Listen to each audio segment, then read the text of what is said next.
Radhe Radhe. Welcome back to my channel again. This is me श्रद्धा।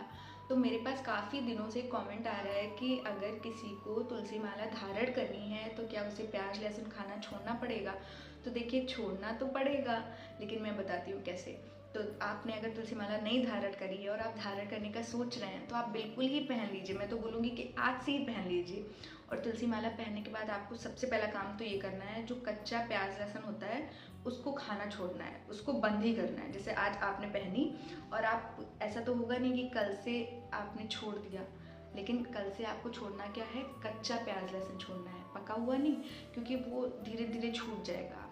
जब आप धारण कर लेंगे तो आपका धीरे धीरे ही छूट जाएगा। और अगर आपको मिल रही हैं बिना प्याज लहसुन की चीज़ें, और बिना प्याज लहसुन की चीज़ें बन सकती हैं घर पे, तो आप कोशिश करिए अपनी तरफ से कि बिना प्याज लहसुन वाली चीज़ें ही खाइए और बनाइए उनको। और बाहर की चीज़ें मैं बता दूँ, बाहर तो आप अवॉइड ही करिए। वैसे अगर आपके सामने कुछ बन रहा है और आपने देखा है कि उसमें नहीं पड़ा है, कुछ चीज़ें होती हैं जिनमें नहीं होता है, तो आप वो खाइए। और पैकेट्स की चीज़ें मैं बता दूँ, उनके पीछे लिखा होता है, पैकेट के पीछे अनियन गार्लिक, तो जिनमें आप देख लीजिए पैकेट के पीछे कि अनियन गार्लिक लिखा है तो आप उसको मत खाइए। और अगर विदाउट अनियन गार्लिक बहुत सारी चीज़ें होती हैं उनमें नहीं होता है, तो आप पैकेट वाली चीज़ें वो खाइए। और बाकी आपका धीरे धीरे छूट जाएगा, श्री जी की कृपा से ही छूट जाएगा। बस आप कोशिश करिएगा अपनी तरफ से। इतना सब बताने के बाद में आपके मन में ये डाउट ज़रूर रहेगा कि प्याज लहसुन खाना क्यों नहीं चाहिए।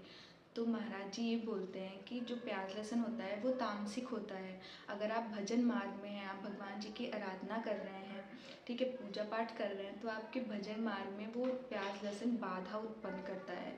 अगर आप स्टूडेंट हैं, आप पढ़ाई कर रहे हैं जैसे हम लोग हैं, तो हम लोगों में क्या रहता है, निद्रा को बढ़ाता है, आलस को बढ़ाता है, मन को विचलित करता है, चंचल करता है, इधर उधर भटकाता है। तो इस वजह से प्याज लहसुन नहीं खाना चाहिए। और बाकी आप तुलसी माला पहनने के बाद में आपका धीरे धीरे छूट जाएगा। राधे राधे, हरे कृष्णा।